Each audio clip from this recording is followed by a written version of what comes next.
오늘 저희가 예수님을 아는 지식, 바울이 예수님을 아는 지식이 가장 고상한 것이다고 말씀을 하고 있습니다. 저희가 왜 예수님을 아는 지식이 가장 고상한 것인지 한번 빌립보서를 통해서 함께 저희가 보기로 합니다. 지난번에 빌립보서의 주제는 그리스도의 마음을 품어라 하는, 바울이 로마 감옥에서 그 빌립보 성도들에게 그 안에 비록 빌립보 교회가 바울과 함께 바울의 사역을 후원하고 기도하고 그래도 그 안에 분쟁이 있고 다툼이 있고 아픔이 있는 것을 보면서 바로 그 안에 그리스도의 마음을 품는 것이 온전한 신앙생활이고, 그리스도의 마음을 품고 예수님을 닮아갈 때 하나님 앞에 바울이 서는 날 자랑할 것이 있는 썩지 않는 열매다 하는 것을 갖다가 강조해 줬습니다.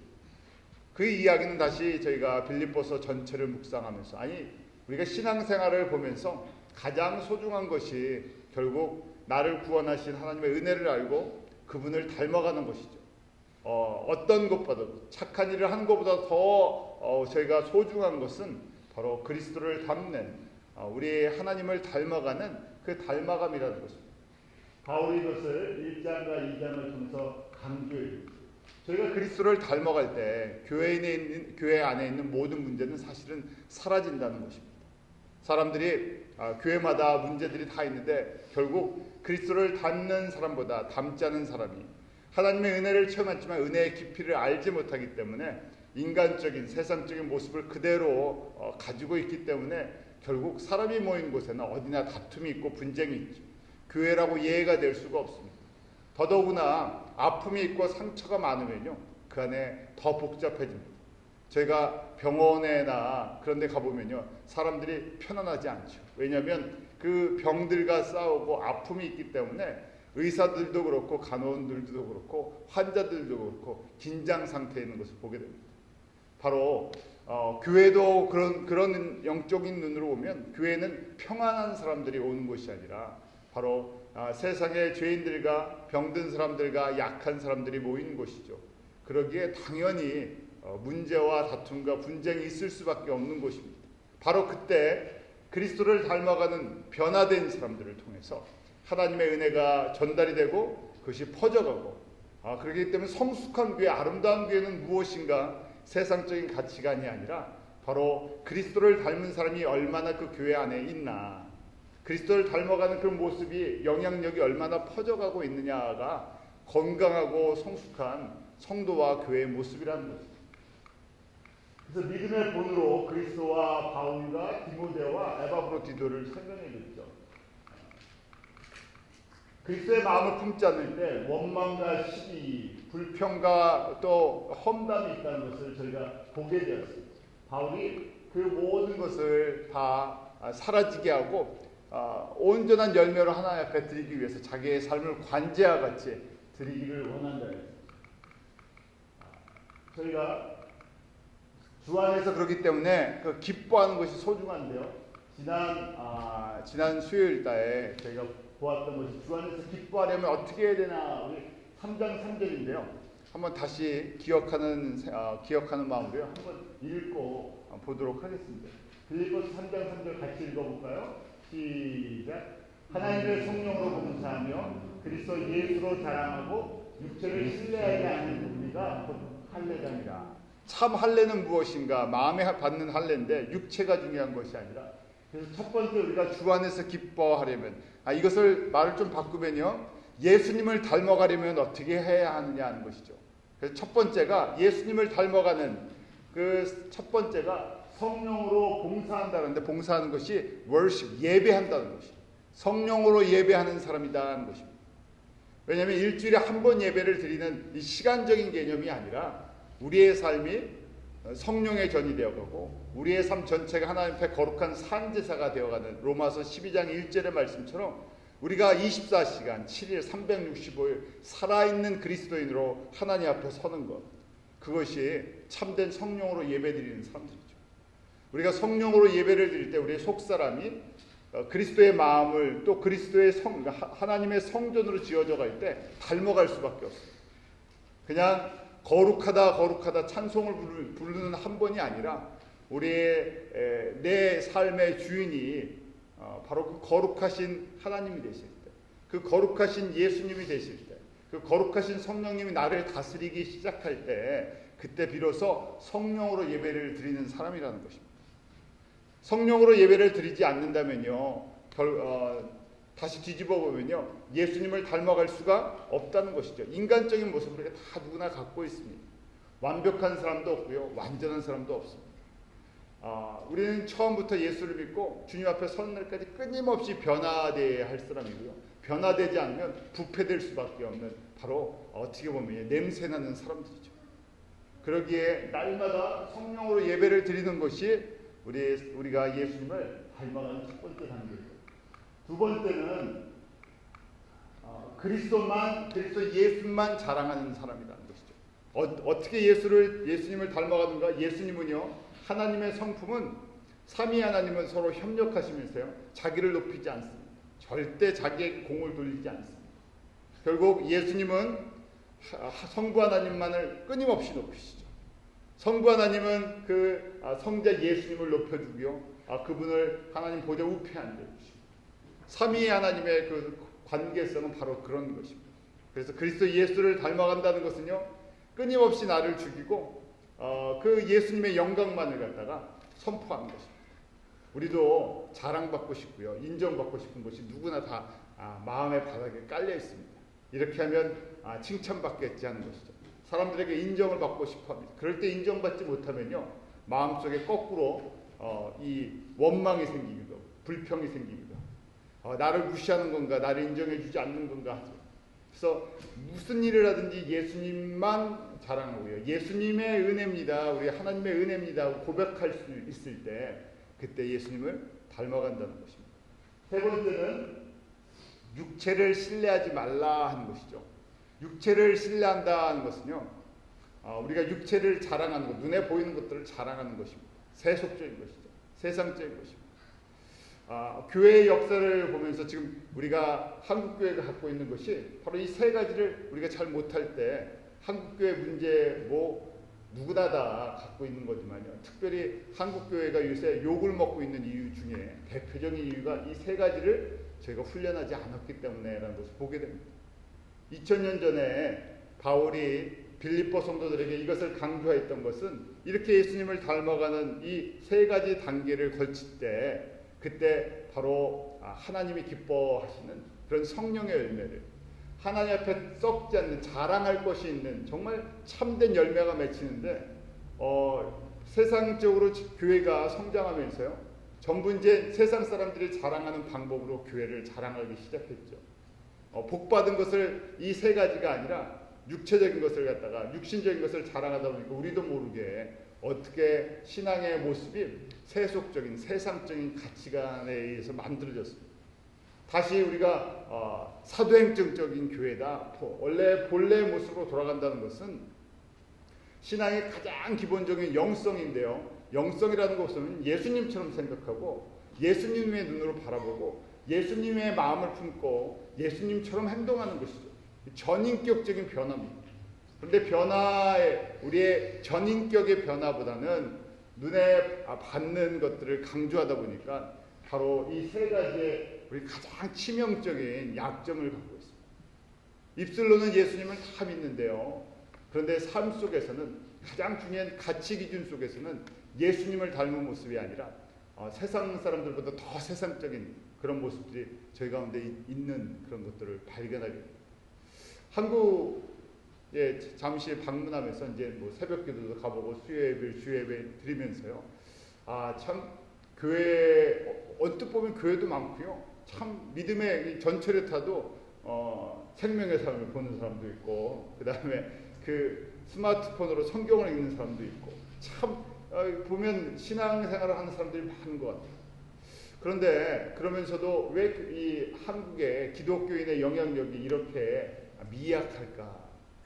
다 그렇다는 것은 아니지만요, 바로 가장 중요한 이런 부분에 약점을 갖고 있었구나. 그러기에 교회들이 자랑하는 것이 어떻게 보면 파이프 오르간을 자랑하는 교회가 있더라고요. 그래서 가만히 생각하면 교회가 파이프 오르간을 자랑할 것이 정말 자랑할 것인가 하는 생각을 한번 해봤어요. 물론 파이프 오르간이라는 아름다운 음악적인 것을 갖고 있는 건 참 좋은 곳입니다. 그런데 초대교회나 저희가 파이프 오르간이 교회의 자랑거리가 될까 뒤집어 보면요, 자랑거리가 아닐 수도 있다는 것이죠. 하나님의 교회에 아름다운 것을 꾸미는 건 좋지만, 음악적인 요소도 좋지만, 그보다 더 중요한 것은 정말 성령으로 예배를 하는 것이 더 중요한 것인데, 우리가 어느새 모르게 그 교회가 성장한 것을 자랑하기 위해서, 성도가 많은 것을 자랑하기 위해서 그 눈에 보이는 것들을 많이 꾸민 모습들이 있습니다. 그래서 초대교회의 모습이 아니라 중세 그 천주교회의 카톨릭의 썩기 직전의 모습을 저희가 닮아가는 것이 아닌가. 참된 교회의 모습을 회복한다는 것은 사도행전의 그 교회의 모습으로 돌아간다면 저희들은요, 지금 많은 부분에 그 생각들을 하게 하죠. 이렇게 바울이 예수님을 아는 지식을 이제 말씀하기 전에요, 바로 우리가 자랑할 것, 우리가 정말 예수님을 알아가는 이 단계에 대해서 말씀한 다음에 예수님을 아는 지식에 대해서 오늘 말씀을 결론적으로 빌립보서 3장 8절에 보면, 또한 모든 것을 해로 여기면 내 주 그리스도 예수가 아는 지식이 가장 고상함을 인합니다. 내가 그를 위하여 모든 것을 잃어버리고 배설물로 여기는 그리스도를 얻고. 그리스도를 아는 지식이 가장 고상하고요, 그리스도를 아는 지식을 할 때 내가 가진 모든 것이 육체적인, 지금 세속적인 육신의 눈으로 보는 이 모든 것이 배설물로 여겨진다는 것이. 어떻게 이렇게 고백할 수 있을까? 첫 번째, 저희가 이 고상이라는 말을 한번 생각해 봐야 되는데요, 가장 고상하다는 것을 갖다 보면 the surpassing greatness, 가장 귀한 것보다 더 뛰어넘다는 것, 가장 우리가 생각하는 어떤 소중한 것보다도 더 뛰어넘는 것이라는 것이 상대적인 이야기라는 것입니다. 우리의 가치관이 상대적이에요. 사람마다 좋아하는 것이 있고요, 귀하게 여기는 것이 있습니다. 기준이 어디 있냐는 것이죠. 정말 돈을 사랑하는 사람들에게는요, 뭐 보석이나 돈의 가치가 그 모든 판단의 기준이 되겠죠. 또 명예가 우선인 사람에게는요, 그 모든 가치 기준이 내 명예가 어떻게 이루어지는가, 아니면 한국적인 개념으로 뭐 가정의 그 어떤 질서가 가장 중요하다 그러면 가정의 질서를 잡는 사람들 여러 가지가 있겠죠. 그리스도인의 가장 중요한 기준은 무엇인가? 예수님을 아는 지식이 어떤 무엇보다도 예수님을 안다 하는 것을 깨달을 때 그것을 다 세상의 어떤 것과도 비교할 수 없는 가치를 발견한다는 것입니다. 저희가 조금 있다가 예수님을 안다는 의미를 좀 생각해 볼 거예요. 그냥 저희가 안다 하는 것은요, 그냥 성경에 예수님에 대해서 내가 지식적으로 안다는 것이 아니라 굉장히 체험적인 것입니다. 삶을 통해서 가치를 발견했다는 것입니다. 그래서 이 고상하다, 예수님을 아는 지식이 가장 고상하다는 것은요, 예수님을 우리가 지금 찬송을 부르는데 알면 알수록 그 예수님을 안다는 것이 하나님의 은혜고요, 우리가 노력해서 그냥 얻어지는 것이라면요, 누구든지 다 노력하면 되죠. 그냥 성경 몇 번 읽으면 다 아는 지식이라는 거죠. 아니 내 신앙에 좀 관심이 있어서 이것저것 보다가 성경도 보았더니 예수님이 누군지 좀 알겠다, 이런 것이 아니라는 것이죠.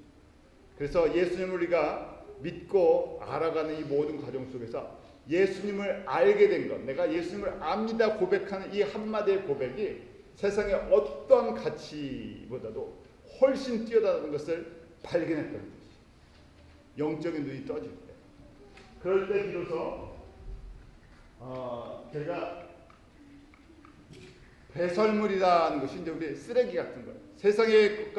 세상의 모든 것이 정말 쓰레기라는 것이 아니라 예수님을 아는 지식과 비교하는 단어예요. 비교를 해보니까 이건 아무것도 아니라는 얘기예요. 그렇게 세상 것이 우리가 귀했는데요, 우리 세상 것 내가 소중히 여기는 것 그거 없어지면 얼마나 우리가 또 마음이 불안합니까? 세상의 것 소중히 여기는 것들이 있잖아요. 각자가 아끼는 것들이 있는데 예수님을 알면 알수록 세상의 것이 정말 휴지와 같고 쓰레기와 같고, 휴지와 쓰레기나 우리 쓰레기의 특징이 있죠. 썩는다는 것이죠. 음식도 제때 안 먹으면 금세 썩어버리죠. 아무리 귀한 음식, 비싼 음식, 맛있는 음식도요, 시간이 지나서 먹지 못하고 부패하기 시작하면요, 다시 먹지 못합니다. 그래서 저희가 쓰레기 오래된 그 여름에 그 쓰레기 뚜껑을 열 때요. 그 쓰레기는 사랑스러운 쓰레기가 아니라 가장 지저분한 것이죠. 한국 가서 제일 불편했던 것이 이제 쓰레기 분리수거하는 거예요. 쓰레기를 뭐 이렇게 종류별로 분리를 하는지 정신을 차릴 수가 없어요. 한 일주일 되니까요, 쓰레기가 분리되는 순서를 조금 알겠어요. 그런데 음식물 쓰레기는 음식물 쓰레기대로 다 분리를 하잖아요. 음식물 쓰레기를 하루만 모아놓으면요, 이제 냄새가 별로 좋지 않죠. 그래서 바깥에 보면 음식물 쓰레기만 버리는 통이 따로 있더라고요. 그 통을 열기도 좀 그렇고, 열면 그 음식 그동안에 그 버린 쓰레기가 다 같이 쌓여 있으니까. 그래서 옆에 손을 닦을 물을 갖다가 쓰던 물을 틀어놓을 수 있게 해놨습니다. 바로 조금 전까지는 우리가 맛있게 먹던 음식이지만 조금만 지나면요, 썩어서 만지기도 싫습니다. 만지고 나면 꼭 손을 씻어야 되는 것입니다. 그런데 예수님을 아는 것이라는 것, 예수님이랑 비교해 봤더니 이건 비교가 될 수 없다는 것이에요. 바울이 에베소서 3장에 예수님을 아는 지식이 무엇인지에 대해서 저희들에게 말씀을 주고 있습니다. 에베소서 3장 18절 19절을 우리 한번 같이 읽겠습니다. 시작. 능히 모든 성도와 함께 지식에 넘치는 그리스도의 사랑을 알아 그 넓이와 길이와 높이와 깊이가 어떠함을 깨달아 하나님의 모든 충만하신 것으로 너희들 충만하게 하시기를 구한다. 예수님을 아는 지식은 결국 하나님의 사랑을 깨닫는 겁니다. 하나님의 사랑이 나에게 얼마나 큰 것인지 이런 내가 저와 여러분에게 있기로 합니다. 저희가 성령으로 예배를 드린다. 우리가 신앙생활하는데 가장 기초가 되고요, 가장 소중하고 변할 수 없는 사실은 이렇게 성경 공부를 하고 하는 모든 이유가요, 예수님의 사랑을 온전히 깨달아 알기 위한 것입니다. 그런데 그 예수님을 아는 지식이 하나님의 사랑을 우리에게 전달해 주는데요, 하나님의 사랑을 알면 알수록 하나님의 사랑의 무엇이요? 넓이와 길이와 그 다음에 높이와 깊이가 그릇이 됩니다. 우리가 말씀을 묵상합시다 하는 이유는요, 성경을 외우려고 하는 것이 아니라 그 하나님의 사랑의 넓이와 길이와 높이와 깊이를 알기 위한 것이에요. 십자가를 묵상합시다 하는 것도요, 그 하나님의 사랑의 크기를 저희가 좀 알려고 해요. 그런데 결론적으로 하나님의 사랑의 크기를 측량할 수 있습니까? 없습니까? 없죠. 내가 가진 것을 자랑하고 싶다가요, 내가 인정받고 싶다가 그러다가 불평할 것이 있다, 원망할 것이 있다, 낙심하다, 근심하다가 십자가의 예수님의 사랑, 하나님의 사랑을 십자가에서 내가 깨달을 때 그것이 나의 모든 것들을 깨뜨려버리는 거죠. 하나님의 사랑으로 내 마음을 바꿔버려. 넓이를, 길이를. 그러면서 그릇이 커지는 거죠. 누구의 그릇입니까? 예수님의 그릇. 내 마음의 그릇이 원갤론이었는데 예수님의 사랑이, 하나님의 사랑이 내게 다가오면서 원갤론짜리 인생이 아니라 10갤론도 넘고요. 그 다음에 측량할 수 없는 하나님의 사랑이 들어오면요, 이때 바로 이제 무한대에 내가 갖고 있는 능력이 아니라 하나님의 능력으로 채워지는 거고, 내가 갖고 있는 사랑의 크기가 아니라 하나님의 사랑의 크기로 채워질 수 있는 거죠. 우리는요, 가만히 보면 사람은 다 이기적입니다. 안 그런 척하지만요, 원래 우리의 본심은요 굉장히 이기적이에요. 나 아픈 게, 나 배고픈 게, 나 힘든 게 제일 걱정되고요, 근심되는 거죠. 이것이 기본적으로 우리 생리잖아요. 팔은 안으로 굽고요, 다 내 주변에 나랑 관련된 거에 관심이 있지 나랑 관련이 없는 거에 관심이 없습니다. 그래서 교회도요, 그냥 놔두면요, 가족 중심, 내 중심, 개교회 중심, 이게 정상적인 거예요. 내 교회 성장하고 내 가정 잘 되면 거기까지만 보일 때가 많죠.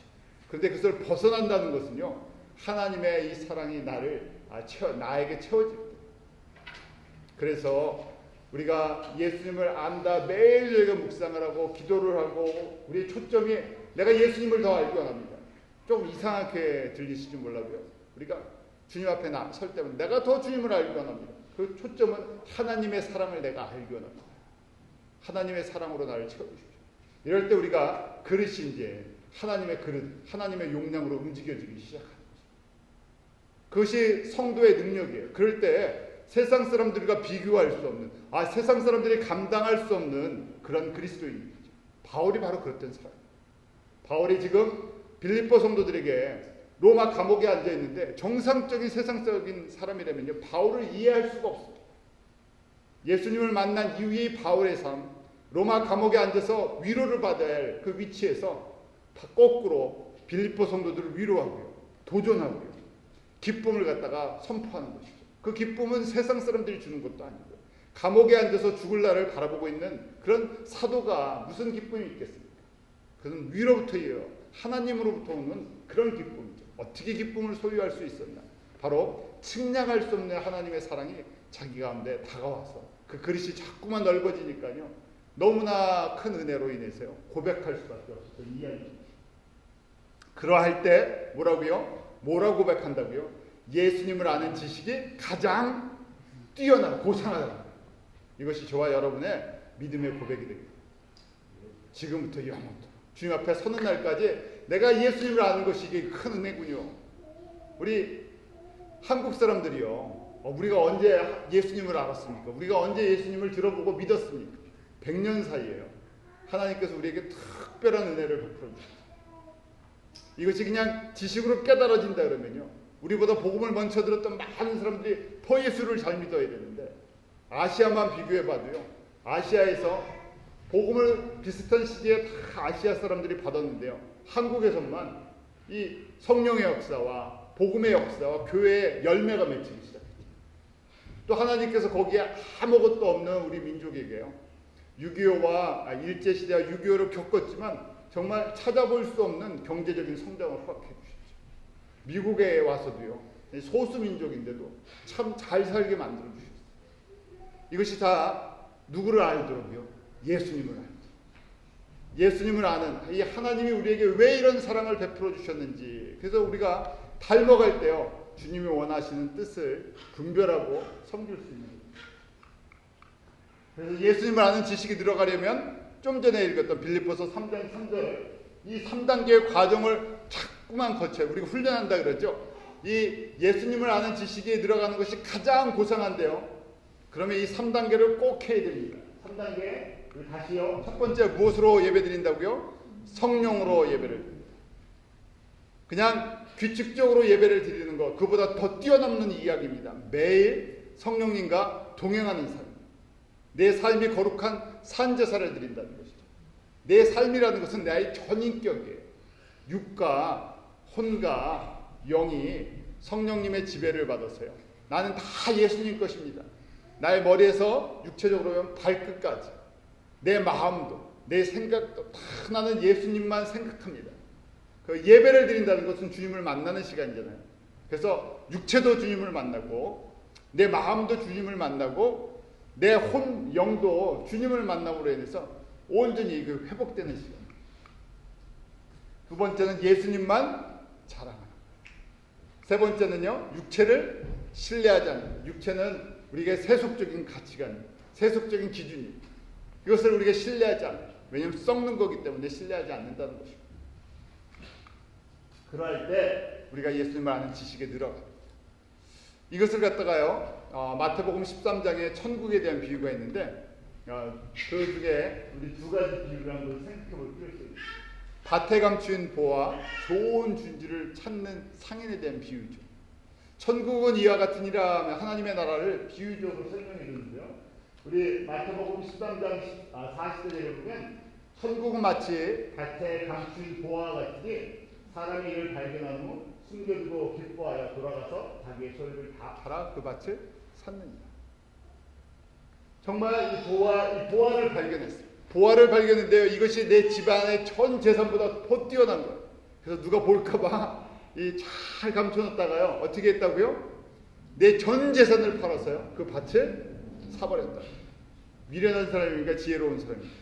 지혜롭죠. 뭘 발견했기 때문에. 진짜 가치 있는 것을 발견합니다. 또 천국은 이와 같으니 하면서요, 그 값진 진주를 찾는 상인과 같다. 진주를 볼 줄 알아야죠. 진주를 볼 줄 아는 상인이요, 진짜 좋은 진주를 만났어요. 최상품의 진주. 그럼 어떻게 합니까? 자기 가진 것을 다 팔아서 그 진주만 사면 어떻게 돼요? 요새 말로 하면 벼락부자가 졸부가 되어버렸죠. 바로 예수님을 아는 가치가 그렇다는 거죠. 내가 예수님이 누군지 알지 못했고 내가 예수를 믿는다고 하면서도 예수님의 가치를 모르다가요. 예수님의 가치를 알고 나면요. 내 삶을 드린다는 것 이게 아무것도 아니라는 얘기예요. 우리가 드린다고 사실은 예수님 우리의 삶을 뺏어갑니까? 아니죠. 어떻게 됩니까? 드리면요. 없어지는 것이 아니라 우리에게 100배, 60배, 30배로 채워주죠. 아니 이 땅에서 우리가 썩어질 것, 어떤 한계가 있는 것을 드렸어요. 우리에게 영생을 주시는 분이고요. 영원한 영광을 주시죠.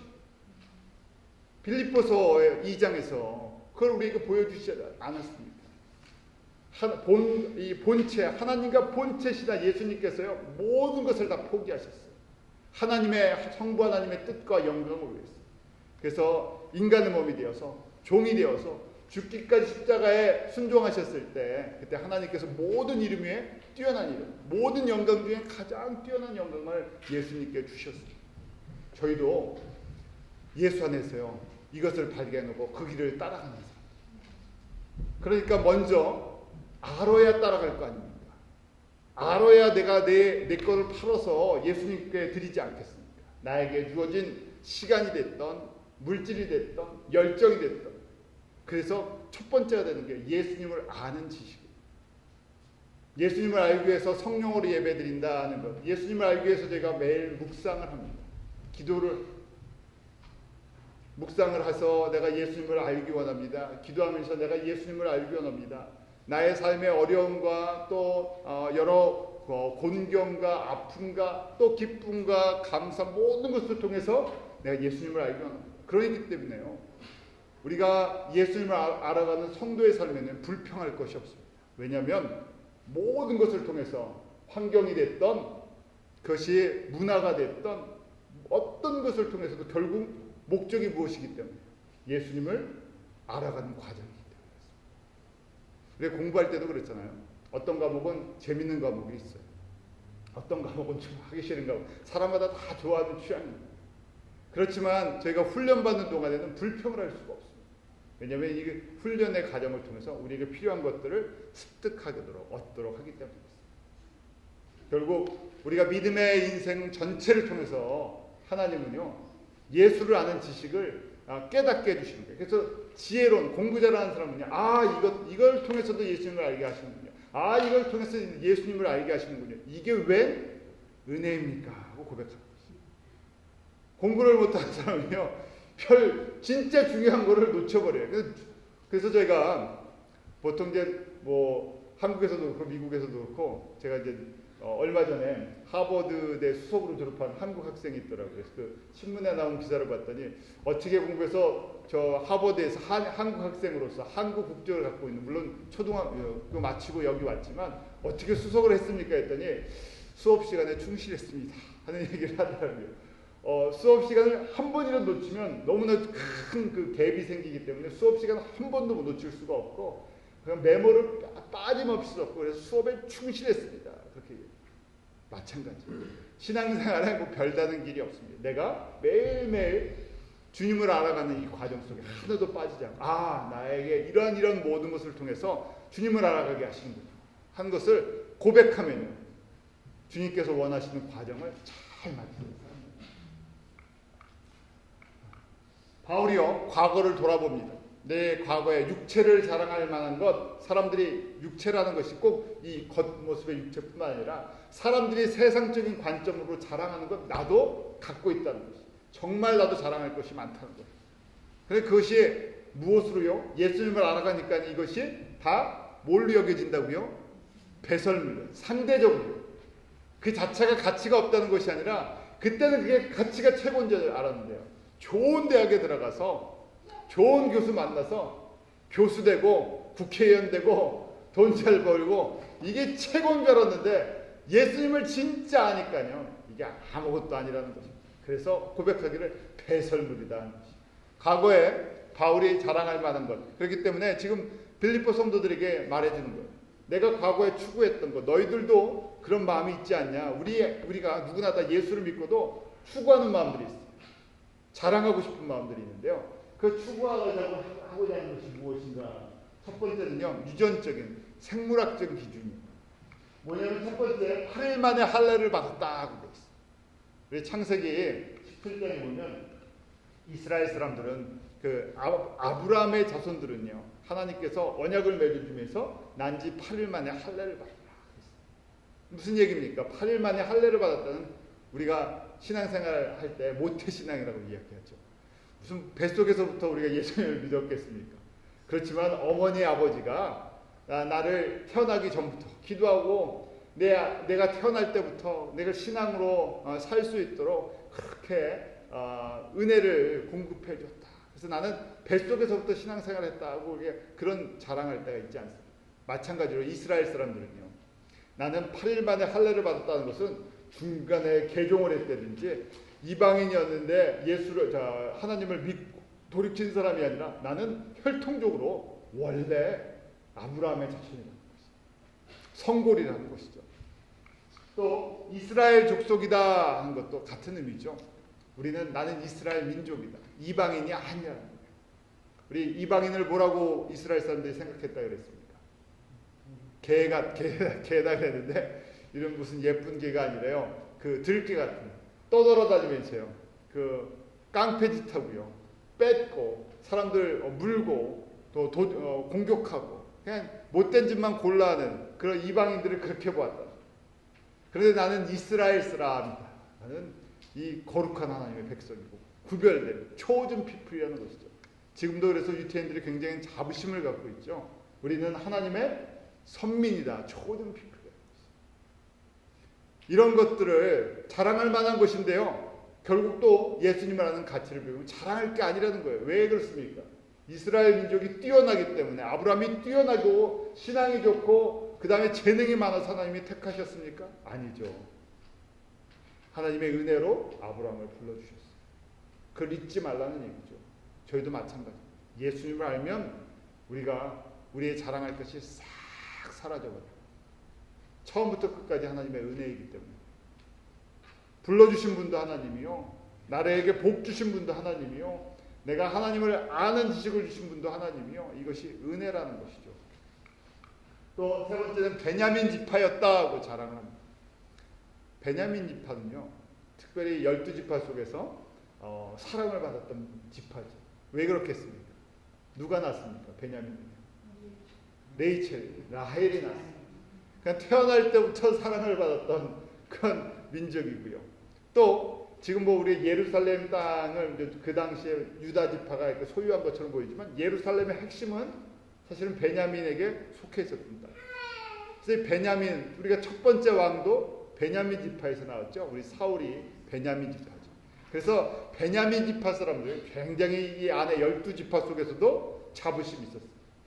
또 우리가 구약에서 아름다운 왕비의 이야기가 나오는데 그 집안도요. 베냐민 지파. 누군지 아시죠? 모르드게와 에스더. 모르드게도 에스더도 사촌지간이었는데 베냐민 지파사. 그러니까요. 바벨론의 포로가 돼서도 이스라엘 민족을 구한 그런 왕족이요. 이방 나라의 왕족도 베냐민 지파고요. 그 다음에 이스라엘의 왕조가 처음 시작될 때도 베냐민 지파고요. 어디가나 베냐민 지파가 들어가기 때문에 12지파를 이야기해서 나는 당당하게 단지파가 아니라 베냐민 지파다고 이야기를 하는 거죠. 또 네 번째는 히브리인 중에 히브리인이다고 바울이 이야기하죠. 왜 이런 이야기를 하냐면요. 우리가 미국에 사니까 그래요. 미국에 살 때 한국적인 자부심을 할 때 나는 진짜 한국 사람, 진짜 나는 한국 사람입니다 하고 이야기를 할 때가 있어요. 유대인들이 디아스포라 이민자로 많이 그 당시에 살았습니다. 그러다 보니까요. 자기의 모국어인 히브리어를 잊어버리고 살 때가 있어요. 그래서 나온 것이 헬라어 성경입니다. 헬라어를 말하는 그 당시 공용어인 우리가 지금으로 얘기하면 한국말을 잃어버리고 영어만 하니까요. 그래서 이제 영어 2세들이 영어를 하니까요. 그 영어에 맞춰서 다 해주잖아요. 교육도 그렇고 성경 공부도 그렇고. 그런데 바울은요. 가말리엘 문화에 들어갔었죠. 예루살렘에 와서 히브리 교육을 받았어요. 그 로마 시민이었고 헬라 교육을 받았지만 동시에 또한 히브리 교육을 받았어요. 그래서 완벽하게 우리로 얘기하면 이중 언어를 했었고요. 이중 문화를 완전히 갖고 있었어요. 그렇기 때문에 자기가 나는 이방 땅에서 살아서 히브리 문화, 히브리 언어를 다 잊어버린 그런 세대가 아니라 나는 완전한 히브리인, 나는 히브리의 문화와 언어와 관습과 모든 것을 다 배운 진짜 히브리 중에서 히브리 사람이다 하고 자랑할 만하지 않습니까? 제가 바울의 배경을 보면요, 더 자랑할 것이 많아요. 공회 회원이었죠. 또 그러면서 이제 율법적인 기준으로 자랑을 합니다. 바리새인이었습니다. 바리새인은요, 자랑할 만한 사람들이었어요. 왜냐하면 예수님 당시에 예수님께서 그 질책을 많이 하시고 경고하셨지만 사실은 기원전 2세기, 3세기부터 일어났던 평민들, 서민들 속에서 일어났던 율법적인 경건운동, 하나님의 말씀을 어떻게 하면 잘 지킬까 그래서 규례를 260개로 만들고요. 어떻게 하면 더 하나님의 말씀을 지킬까 해서 하지 말아야 할 금령을 365개로 만들어서 그것을 철저히 지켰던 사람. 하나님의 말씀하신 구약의 율법적인 기준을 더 뛰어넘었어요. 어떻게 하면 더 우리가 잊지 않고 하나님의 말씀에 우리가 순종할 수 있을까 해서요.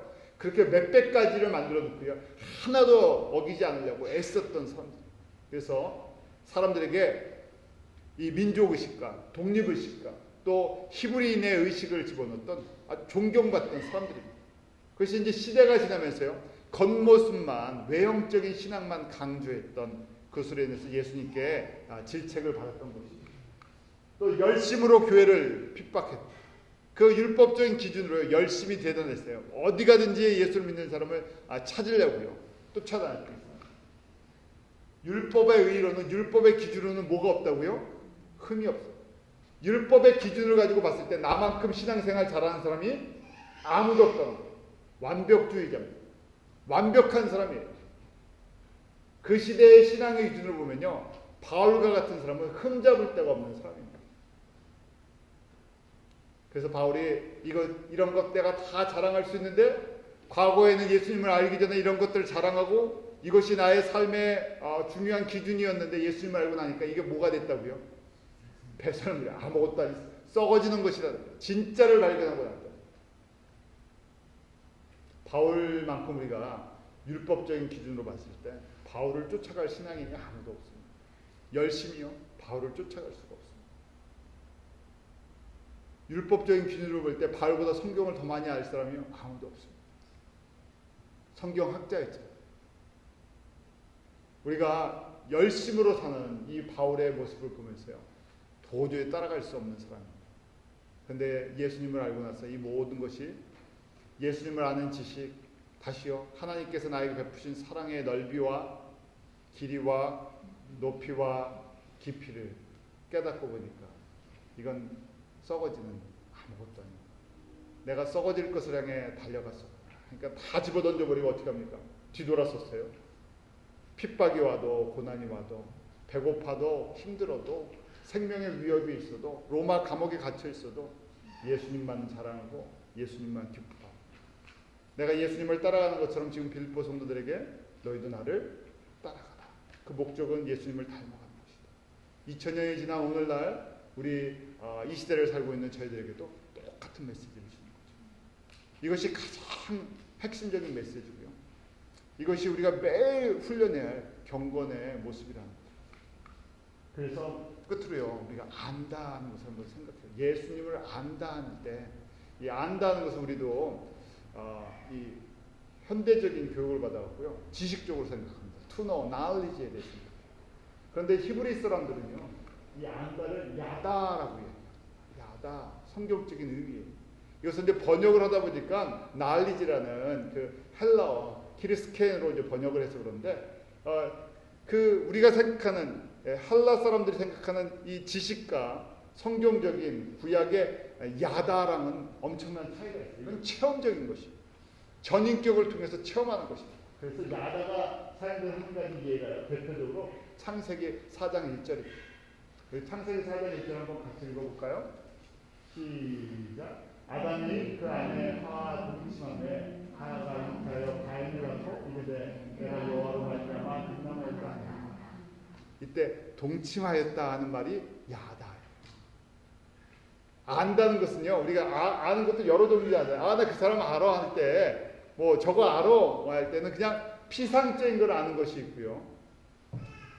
우리가 사람을 알 때 그 속마음을 아는 것도 있고요. 한 몸이 되는 것도 있습니다. 근데 이 야단은요, 한 몸이 되는 부부의 관계성을 이야기합니다.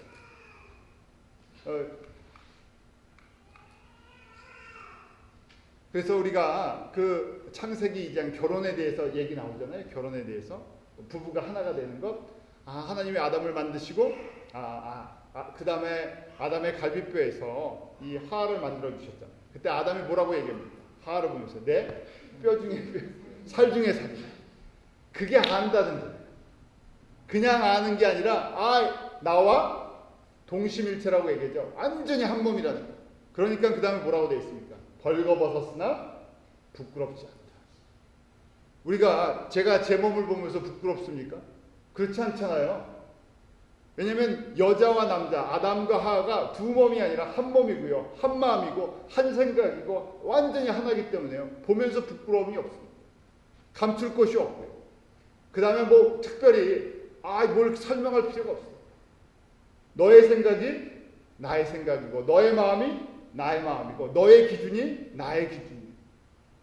분리해서 생각할 수 없습니다. 이것이 뭐라고요? 야다, 안다는 거예요. 그래서 동침했다, 부부니까요. 같이 잠을 자는 거 아니에요. 아니, 단지 잠자는 것이 아니라 같이 살고 같이 먹고 같이 생각하고 한 몸이고 뼈와 뼈 중에 뼈요, 살 중에 살이라는 것입니다. 자, 이것 때문에요. 예수님께서 교회와 예수님과의 관계를 신랑과 신부의 관계로 표현을 하십니다. 그래서 우리가 세상적인 부부관계를 통해서 내가 예수님과 어떤 관계를 맺어야 되는지를 깨닫게 저희들 수준으로 맞춰주신 거예요. 그래서 우리 예수님을 알기 위해서 어떻게 알아나가느냐? 결국은요, 예수님의 생각이 나의 생각이 되고 나의 생각이 예수님의 생각이 돼요. 그 마음이 내 마음, 예수님의 마음이 내 마음이 돼야 돼요. 내 마음 전체가 예수님의 마음.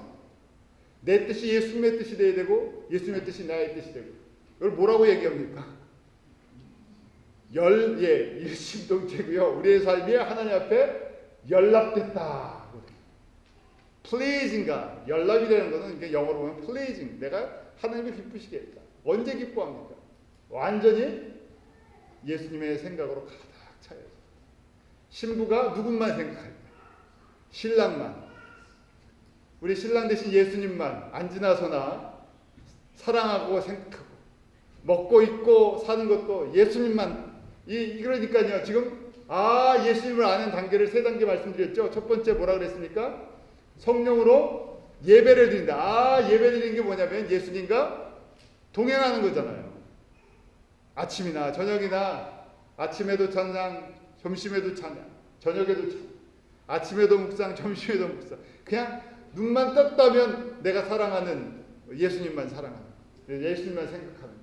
이게 안 되니까 어떻게 합니까? 훈련하는 거 아닙니까? 경건의 훈련을 통해서요. 예수님만 생각하지 않지 않습니까? 저희가요. 다른 생각이 많잖아요. 그래서 경건의 훈련을 통해서 예수님 생각하도록 자꾸만 초점을 맞추는 거예요. 눈을 맞추고. 이것이 안다는 거예요. 자, 안다는 생각 이제 이해하시겠죠? 우리가 육체적으로도 예수님을 알아야 되고요. 혼적으로도 예수님을 알아야 되고요. 영적으로도 예수님.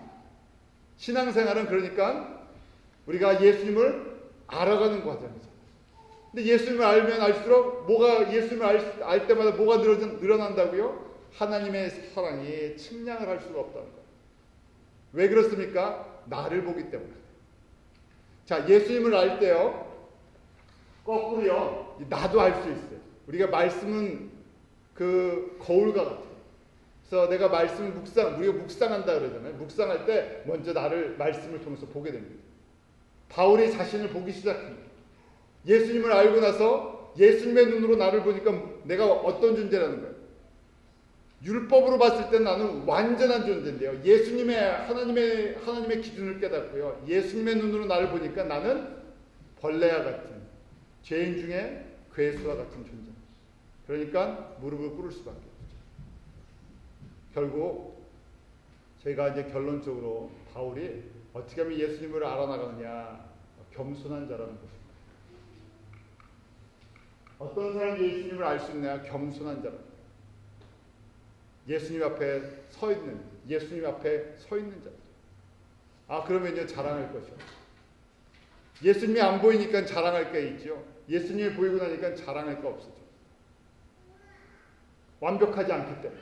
완전한 자 앞에 섰더니요, 나는 율법에 사람의 수준으로 봤을 때는 완전했는데요, 예수님의 수준으로 봤더니 나는 죄인 중에 괴수요, 썩어질 존재요.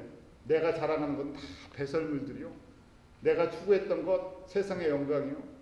내가 자랑했던 것 이 아무것도 아니라는 거예요. 그래서 겸손해질 수가, 고백할 수가 없어요.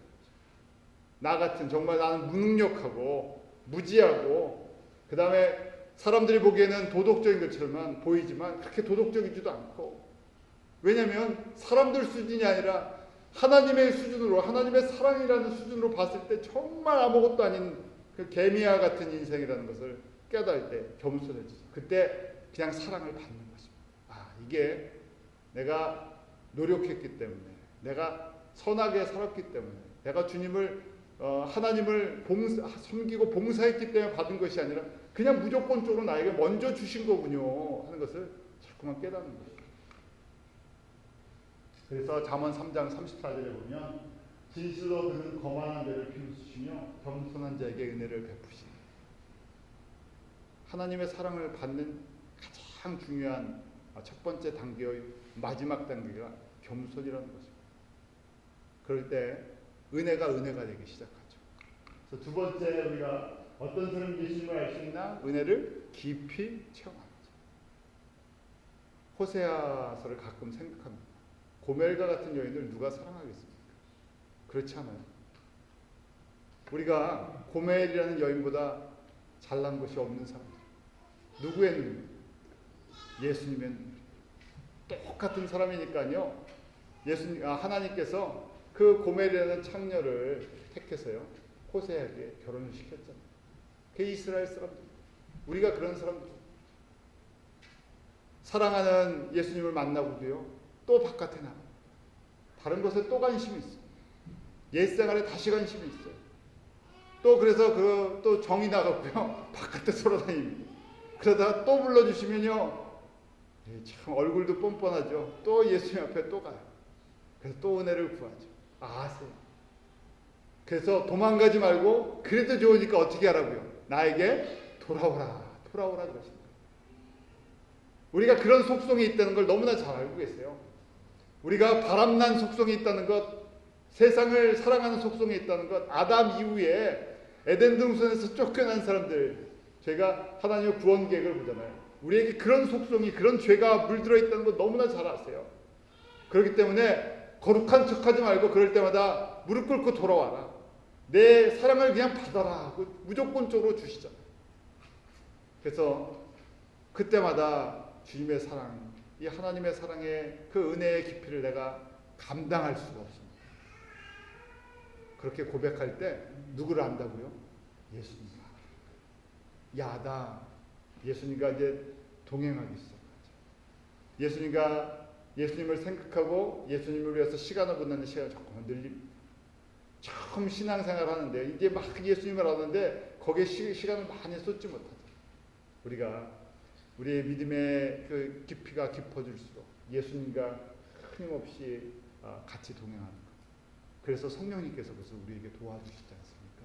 우리 안에 거하시고요, 우리로 생각나게 하시고, 우리로 그것을 붙들게 하시고요, 그 능력 안에, 그 은혜 가운데 거하게 해주시고, 그 보혜사 성령님께서 우리를 예수님을 아는 지식으로 충만해지기를 그렇게 만들어 주시는 분이십니다. 저와 여러분이 이 말씀, 주님 앞에 서는 날까지 예수님을 알아가는 그 지식이, 가장 고상한 지식이 그건 날마다 넘쳐나기를 원합니다. 기도하겠습니다. 하나님 아버지, 저희가 피상적으로 예수님을 아는 것이 아니라 정말 예수님을 우리의 온 인격을 통해서, 전 인격을 통해서, 전 삶을 통해서 알기로 원합니다. 나를 위해 죽으시고, 나를 위해 부활하시고, 나를 위해 승천하시고, 나의 생명이 되시고, 나의 영생이 되시고, 나의 영광이 되신 예수님, 저희들 가운데 베푸시는 은혜를 하나님의 말씀을 묵상하며 기도할 때마다 넘치도록 깨닫게 하여 주시옵소서.